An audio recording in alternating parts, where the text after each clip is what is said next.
Muy buenos días, amigos y amigas. Gracias por acompañarnos en la emisión de hoy de su programa Ecotopía, tu espacio de conciencia ambiental. En este lunes 22 de abril, Día Mundial de la Tierra, una fecha muy importante para reflexionar acerca de en qué condiciones estamos, cómo está nuestra madre naturaleza y qué estamos haciendo para protegerla.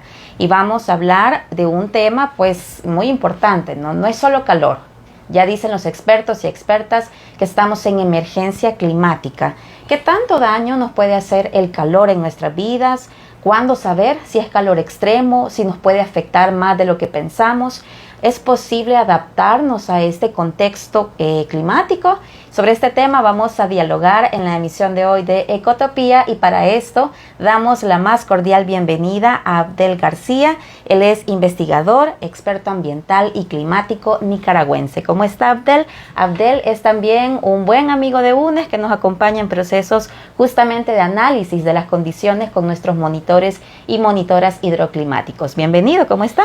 Muchas gracias. Estamos bien y aquí estamos para siempre conversar de estos temas que yo creo que para nosotros son como el evangelio ambiental nuestro, pues.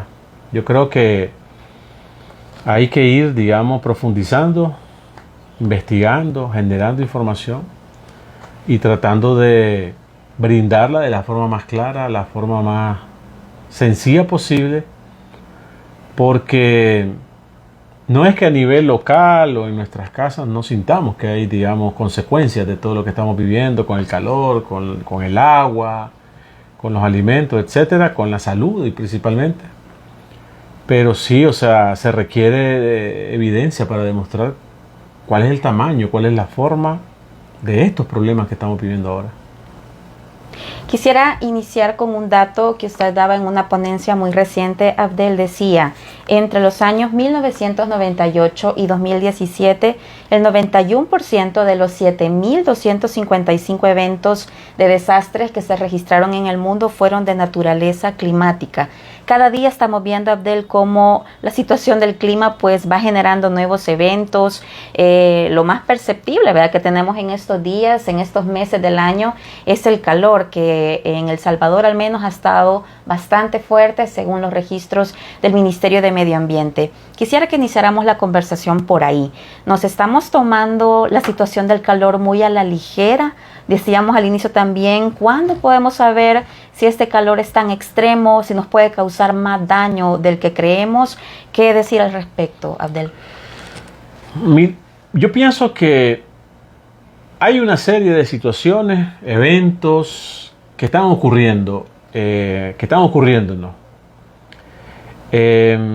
Algunos son propios de temporada de lluvia, de los 6 meses que tenemos lluvia en nuestros países, de mayo, junio, julio, agosto, septiembre y octubre, y otros son muy propios de la temporada seca. Entonces, cuando nosotros vemos y vamos dándole seguimiento a instrumentos meteorológicos, termómetros, pluviómetros para medir lluvia u otro tipo de instrumentos, y vemos también un poco el registro de los eventos que nos ocurren, los podemos separar, que tienen, digamos, están muy relacionados si estamos en el tiempo seco con el tiempo húmedo. Sin embargo, aun cuando en el tiempo seco predomine un poco el más calor, como el que estamos sintiendo precisamente en estos últimos días, en estos últimos meses, ese calor, a mi juicio, tiene una consecuencia muy global, muy macro, y consecuencias muy micro. En las consecuencias muy macro, yo siento que lo principal es que está alentando o está agitando algún tipo de fenómeno que es susceptible a que el clima caliente lo provoque, lo intensifique y lo haga más fuerte y frecuente, como los huracanes, por ejemplo. O sea, mientras nosotros vayamos, digamos, sumándole más contaminantes a la atmósfera, y eso a su vez, digamos, permita que se acumule más calor, el planeta se va a ir calentando y ese calor va a alentar fenómenos que ni siquiera, creo yo, somos capaces de percibir ahora. Y eso está ocurriendo en el tiempo seco con más exacerbado, pero también durante la temporada de lluvia hemos notado meses en los que también ese calor está presente. E incluso llueve y el calor no desaparece en su totalidad. Hace más, pues, de hecho, ¿no? Sí, entonces lo que yo quiero decir con esto es que ese calor es un factor al que hay que ponerle, desde mi punto de vista, la lupa en el centro, porque de él se van a derivar una serie de situaciones, o mejor dicho, él va a alentar esto que estábamos mencionando anteriormente, esa intensificación, esas cuestiones que están saliéndose de lo que habitualmente consideramos normal, la lluvia, ¿por qué no así? Las nubes, ¿por qué asá? ¿Por qué el viento de esta forma? O sea, esas cosas están alentadas realmente por el calor y al que yo creo que hay que prestarle bastante atención ahora. Usted también en esta ponencia que decíamos mencionaba o planteaba una pregunta interesante, porque estamos viendo cambios del clima tan extremos de un momento a otro, como usted nos acaba de explicar. ¿Ya terminó de cambiar el clima? ¿Cuándo empezó? ¿Cuándo va a terminar esta situación? Yo hago ese tipo de preguntas realmente porque a veces cuando uno da las respuestas primero en las exposiciones, o sea, creo que la gente tiene menos capacidad de reaccionar, a ver la importancia de lo que uno quiere decir. Entonces, cuando yo hago las preguntas, por ejemplo, ¿qué considera usted? ¿Ya pasó lo peor del cambio? ¿Está aquí el cambio? ¿Nos quedan 6 meses para que cambie o cuánto más va a durar esto? Entonces, yo pienso que, a decirlo así, de alguna manera, seas un funcionario de una municipalidad, seas un funcionario de un ministerio público, seas un funcionario de una organización como UNES, o seas también un poblador, o sea, pregúntate realmente, ¿vos sentís realmente que hay un problema? Primero, porque te puedo estar planteando, ¿sentís que hay un cambio? Si no lo sentís, entonces quiere decir que tenemos una situación ahí más compleja con respecto a tu percepción del problema que están viviendo otros, entonces, si es que vos no lo has vivido. Y lo otro es que comencemos a entender que no soy de la corriente mediática de que hay que hacer cambio climático centrismo, pues, y que ahora en la corriente mediática de que esto es el fin del mundo, sino más bien que en la realidad lo que estamos viendo nosotros, aun cuando esa crisis climática global esté allá, los impactos son locales y los estamos viviendo en tu casa, en mi casa, y otra gente la está pasando peor que nosotros. Y entonces mi enfoque al momento de decir o preguntar, ¿ya pasó lo peor del cambio climático? ¿Estamos en lo peor del cambio climático? ¿O viene lo más difícil del cambio climático? Despertar esa reflexión, pero la respuesta sinceramente es, señores, estamos viéndole la punta del iceberg al problema apenas. Por lo tanto, pongamos nuestra barba en remojo y empecemos a tomar en serio muchas de estas cosas que para algunos que vivimos en ciudades y que solo abrimos el grifo para que el agua salga y que vamos a 2 cuadras a un mercado a conseguir los tomates, las cosas con las que hacemos los alimentos, de pronto no, solo sabemos que tenemos que sacar un poquito más de dinero para comprar. Pero el que está, digamos, nuestros vecinos inclusive, no hay que ir muy lejos tampoco, ¿eh? Nuestros vecinos sí están de alguna manera pues con dificultades de pagar la energía, no les llega el agua, está racionado y así sucesivamente. Entonces lo que yo quiero despertar un poco con esa pregunta es que te preguntes también si la sentís, que la tenés presente en tu familia, en tu casa, o es que vos crees que es un problema que tenés que agarrar un vehículo y irte, está a 3 kilómetros de distancia, está a 3 horas de distancia, está a 10 horas de distancia. ¿A dónde está realmente el problema? Porque escuchamos las cosas, vemos las noticias, no solo en los medios de comunicación, sino también en las redes sociales, pero realmente tomemos conciencia, es lo que quiero decir, alrededor de que lo tenemos también nosotros con un nivel de intensidad menor de pronto, pero sí lo tenemos ya. Sí. Pero si el calor, digamos, y todos estos efectos, tampoco es que los podamos controlar nosotras y nosotros, ¿cómo se pueden gestionar? ¿Es que existen niveles para hacer esto? ¿Cómo hacerlo? Mira, yo me he topado, por suerte, con alguna literatura que me parece que es adecuada alrededor de países del trópico, o sea, nosotros también somos países tropicales, que ya están dando paso alrededor de actuar consecuentemente con las olas de calor, los golpes de calor y todo lo que está sucediendo con el calor. Entonces, algunos países ya están de alguna manera, pues, y no solo países desarrollados y con posibilidades económicas. Otros países más modestos también ya están preocupados alrededor de eso y ya están orientando, digamos, sus políticas en función de ir tratando de entrarle al problema. Por ejemplo, sabemos nosotros que los trabajadores al aire libre son los que tienen un poco mayor de vulnerabilidad, o sea, las personas que se dedican al comercio, a la agricultura, a la construcción, son personas que reciben horas de luz. Entonces, ahí se está recomendando entonces que posiblemente en algunos casos podamos recortar las horas laborales cuando esté, digamos, de alguna manera el problema del calor con mayor intensidad, que eso ocurre para los meses de marzo y abril. Entonces, hay otra gente que está ya poniendo también en las ciudades una serie de sistemas de alerta basados en semáforos, basados en luces, basados en una serie de señales luminosas en las paradas de autobús, en las paradas de los transfer, etcétera, en donde se va indicando el nivel de UV que hay para que la gente pueda de alguna manera pues resguardarse, protegerse de la sombra, y también cambiando las políticas de salud de los ministerios de salud para que tomen en serio todos los elementos vinculados a la morbilidad, las enfermedades y la mortalidad relacionada al calor, pues. Que no se vincula así ahora, ¿verdad? Obviamente no se vincula así, pero por ejemplo en Nicaragua estos son tiempos en los que la gente desmaya en la calle. Estos son tiempos en los que las personas fallecen de paros cardíacos. Eso sale en las noticias. Que hoy no tenemos la capacidad de ir registrando cuál es el antecedente clínico de esa persona, cuál era su estado. O sea, que nos falten datos para demostrarlo. Que una temperatura de 40 grados a las 12 del día le provocó un desmayo. Ahora, que no tengamos esa capacidad de registrarlo es una cosa. Pero en los países que ya están tomando en serio esto, esas correlaciones son vitales para poder entrarle el problema. Quisiera que habláramos justamente sobre, en esto de entrarle al problema, como usted dice, cómo entender la adaptación climática, qué es para quienes nos están escuchando, nos ven, cómo comprender este término y por qué es importante que también en nuestro día a día lo vayamos implementando. Sí, adaptarse no es un término nuevo, no es un término nuevo. En el contexto de las negociaciones internacionales del clima, pues sí se ha acuñado desde hace unos 15 años para acá el tema de adaptación. Y básicamente la conclusión a la que se llega es que la crisis climática se va a intensificar, está sucediendo rápido y le está sucediendo a todo el mundo. Y si no le ha sucedido, le va a suceder. Entonces, dice que como no podemos parar el problema, porque realmente ir a la fuente del problema es eliminar la emisión de gases contaminantes a la atmósfera, eso es ir a la causa del problema.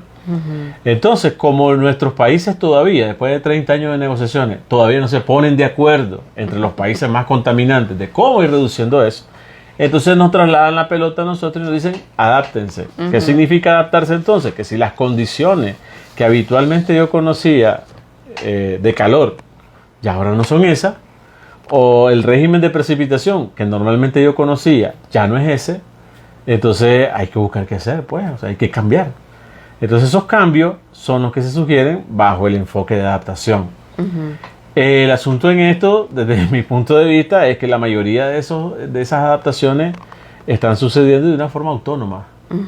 ¿Cómo cuáles? La hace vos, la hago yo en mi casa. Un productor no es que está recibiendo información sobre cómo tiene que hacerlo. O sea, él lo está haciendo porque es una medida de sobrevivencia para él. O sea, él está adecuando sus terrenos, él está adecuando sus tipos de variedades de semilla, él está adecuando sus horas de riego, él está con lo poco que tiene en la mano, él se está adaptando, pero de una perspectiva de sobrevivencia, porque si no lo hace, no come. Sí, y no nos da de comer a nosotros. Ojo con eso, ¿ah? Sí. O sea, no es que solo come él, sino que no comemos nosotros. Entonces, para mí, tiene que ver mucho esto con ese asunto de sobrevivencia que todos estamos haciendo. Y esa adaptación entonces, desde mi punto de vista autónoma, está dejando también buenas experiencias. Aquí no vamos a esperar que la comunidad se le construya un plan de adaptación para ir a ver qué se va a hacer. Aquí lo importante también tiene que ver con que esas iniciativas locales para el cuidado del agua, para el cuidado de los alimentos, para la producción agropecuaria, la producción pesquera, para el cuidado de la salud, de alguna manera, si no cuentan con un plan, sí cuenten con la información básica sobre qué es lo que está sucediendo, para que esas acciones de sobrevivencia llamadas adaptación, de alguna manera, pues, sean más efectivas. O sea, si yo me voy a adaptar es a una condición diferente del clima a la que yo tenía antes. Entonces significa que necesito información sobre el entorno ambiental, ecosistémico y obviamente que climático donde yo estoy. Entonces a eso nos referimos nosotros con el término adaptación. El punto es que nosotros consideramos de que si no es una adaptación planificada, sino más bien autónoma porque cada quien lo está haciendo a su manera, hombre, que seamos un poco más conscientes de que se necesita muchísima información para que en la comunidad se entiendan estas cosas. En este caso, experiencias de UNE, en vez de estar esperando que el aviso, que la alerta llegue, es mejor disponer los instrumentos y que la persona a nivel local, donde se están viviendo esas presiones climáticas, obviamente lo vaya midiendo para que él vaya relacionando todo lo que está valorando en las mediciones del clima con respecto al entorno. Y él vaya entendiendo y comprendiendo mejor eso. O sea, no esperemos que nos vengan a salvar. Las negociaciones internacionales nos van a salvar. Estados Unidos no nos va a salvar. Los alemanes no nos van a salvar. O sea, los chinos no nos van a salvar. Ellos están salvando sus prioridades, sus territorios que también están sufriendo otro tipo de situación. Entonces, y acelerar ese tipo de coordinaciones en las que tenemos que involucrarnos todos, gobiernos, municipalidades, sociedad, porque esta es una tarea conjunta, sinceramente. ¿Cómo incorporar en esta construcción de alternativas de adaptación los saberes locales? Hablando de las comunidades indígenas, usted ha señalado también la niñez, tiene mucho que decir, las mujeres que vivimos impactos diferenciados de esta crisis, ¿cómo hacer, digamos, una construcción más integral del asunto? Ese es un tema central para mí, fíjate, ese es un tema central porque hemos venido con una cultura centrada en el adultismo y principalmente los varones. Y entonces creemos que los círculos de pensamiento solo somos nosotros los varones y etcétera. Pero entonces, si nosotros no le encontramos de alguna manera entendimiento a esto que está ocurriendo, la naturaleza sí lo tiene. La naturaleza sí está reaccionando y está mostrando síntomas de lo que está sucediendo. Pero la diferencia es que el conocimiento nuestro está basado en libros, pero el conocimiento local está basado en una hoja de un libro que son los árboles, que son las aves, que son los animales, que son los reptiles, que es el suelo, que es el viento, que son las nubes, que es el sol, que es la luna. Entonces, para mí, un tema central es el rescate también un poco de prácticas basadas en señales de la naturaleza, porque hoy por hoy también la siembra sigue rigiéndose por la luna en algunos casos. Entonces, por mucha información meteorológica que yo le lleve a alguien, él espera la luna para sembrar. Entonces yo digo, bueno, si tiene un peso específico más la luna de lo que estamos diciendo nosotros, entonces aprendamos también de qué es lo que le está diciendo la luna a esta persona. Sí. Es tener también una actitud técnica y científica de interés alrededor de ese conocimiento, que me parece que eso de pronto lo tenemos que ir cuestionando como personas que nos dedicamos a cuestiones más técnicas. Eso también es ciencia, eso también es técnica. La diferencia es que no está sistematizada en los libros como los que nosotros aprendemos otro tipo de conocimiento, pero el punto es cómo nosotros como investigadores en estos temas vamos creando métodos de rescate de esas cosas, vamos validando la fuerza predictora que tienen todas esas señales y la vamos incorporando en otros sistemas de alerta también. Y a la vez estamos revalorizando el valor del conocimiento local que muchas veces está estigmatizado y subestimado, por un lado. Eso es con las personas de tercera edad, que son las que han digamos, incorporado o han heredado de sus ancestros ese tipo de conocimiento. Pero otra rama de esto es la niñez. O sea, son los niños. Las mujeres, obviamente, entran en todo esto, pero la niñez, o sea, nosotros creo que hemos obviado tomar en consideración la percepción y las opiniones. Y las opiniones, obviamente, de la niñez, que es la que vive con nosotros, mis hijos, tus hijos, los hijos de todas las personas. Y cuando nosotros incorporamos a los niños en estos procesos, de pronto nos sorprenden ciertas cosas en las que nosotros no pensamos que ellos las perciban o que ellos opinen de esa manera. Sí. Pero ojo con esto, siempre están viendo la forma en cómo hacemos las cosas. Y ellos pueden marcar una diferencia porque a veces no los escuchamos, pero ellos piensan que a veces estamos actuando de una forma que no es la correcta. Quisiera también introducir a la discusión otro aspecto que se ha señalado, y es cómo en las negociaciones, en la creación de medidas de adaptación también ahora se están señalando o se está cuestionando algunas soluciones que países están dando al tema de la crisis. Recientemente la plataforma latinoamericana por la justicia climática presentó un mapa de falsas soluciones a la crisis climática. ¿Cómo también entender este tema, Abdel, a la luz de la situación que tenemos, ¿verdad? Y que hemos hablado, por ejemplo, el calor como evidencia de la crisis climática, pero también cómo identificar esas falsas soluciones?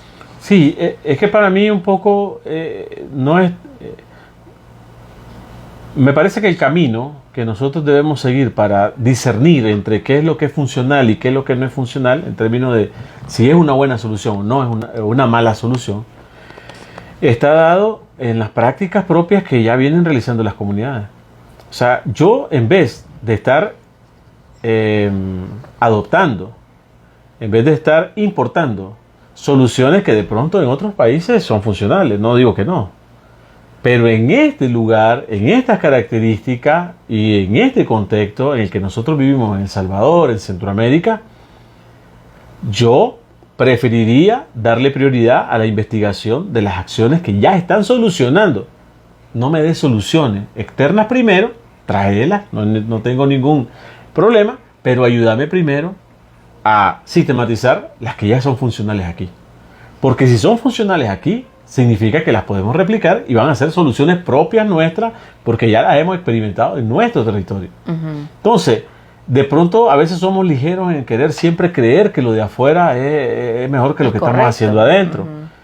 No quito que eso es funcional en otro lugar. Puede ser, pero en este contexto hay gente que ya está haciendo cosas. Hay gente que por sus propios recursos, con su propia iniciativa está cuidando el manglar. Hay gente que está cuidando los árboles. Hay gente que está cambiando ya sus formas de producir. Hay gente que está cuidando fauna, le está dando agua y le está dando ahorita en estas montañas hay gente que le está dando agua a la fauna sin que le estén preguntando, sin le estén diciendo nada. Y he encontrado cosas innovadoras para hacer. El problema es que escapan a la lupa de todos nosotros y yo creo que eso es lo que tenemos que ir a rescatar para que esas prácticas debidamente sistematizadas, comprobadas, que su implementación realmente es viable, factible y económicamente pues también se puede llevar a cabo, se constituyan en los nuevos modelos de soluciones, pero basado en lo que ya está aprobado en el territorio. Así lo siento yo. Yo no veo que yo tenga que traerle a alguien que el libro X, Y, por mucho que digamos parezca una solución real para nosotros, sea así. Y el otro giro del que tenemos que tener mucho cuidado es que muchas de las soluciones son sugeridas por transnacionales que son las que son parte del problema que estamos viviendo ahora. Pues. O sea, también tenemos que ser un poco críticos alrededor de filtrar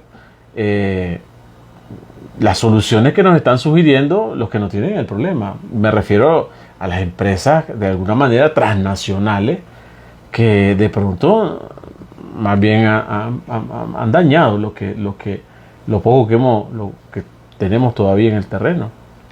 Estamos ya en los últimos minutos del programa, Abdel, y decíamos al inicio, hoy es el Día de la Tierra, 22 de abril. Quisiera que cerráramos con una reflexión para los amigos y amigas que nos escuchan a través de las radios de ARPAS y también a quienes nos ven a través de las redes sociales. ¿Cómo reflexionar o qué reflexión hacer en este día? Yo también hacía una pregunta, o le hago una pregunta siempre, Yo digo que los desastres provocados por toda esta crisis climática son de impacto local, pero lo local no es yendo, como decía anteriormente, agarrar un vehículo y ir 50 kilómetros para allá o 50. Lo local es aquí y aquí hay impacto, y si no hay impacto puede ser parte del problema.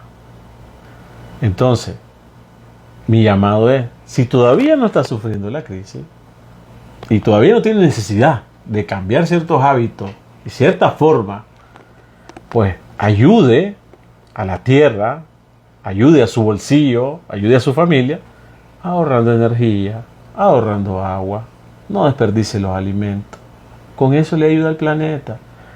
Si lográramos que las personas realmente tomaran conciencia sobre el agua, sobre la comida, sobre la energía, o sea, nosotros estaríamos ayudándole mucho al planeta. O sea, si la crisis no ha llegado, trata de contribuir. Y eso no se lo pidas a las COPs, no se lo pidas a China, no se lo pidas a Estados Unidos, que son los más grandes contaminantes. Pedítelo a vos en tu casa, que sí lo puedes hacer. No desperdicies la comida que otro necesita. No desperdicies el agua que otro necesita. Y no desperdicies la energía que otro necesita.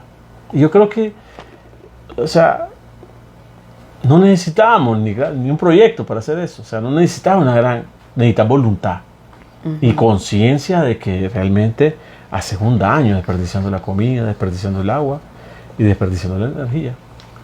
Abdel, muchísimas gracias por habernos acompañado, por estas reflexiones tan importantes. Y pues bueno, como decía usted, importante reflexionar sobre cómo nos está afectando en mayor o menor medida esta crisis y qué acciones podemos hacer para aportar a reducir o minimizar los impactos. Muchísimas gracias por habernos acompañado. A la orden siempre. Gracias. Muchas gracias a ustedes, amigos y amigas, que nos acompañaron a través de las emisoras comunitarias de ARPAS en la emisión de hoy de su programa Ecotopía, este espacio que producimos desde la Unidad Ecológica Salvadoreña UNES, y también a quienes nos acompañaron a través de las redes sociales. Les esperamos la próxima semana.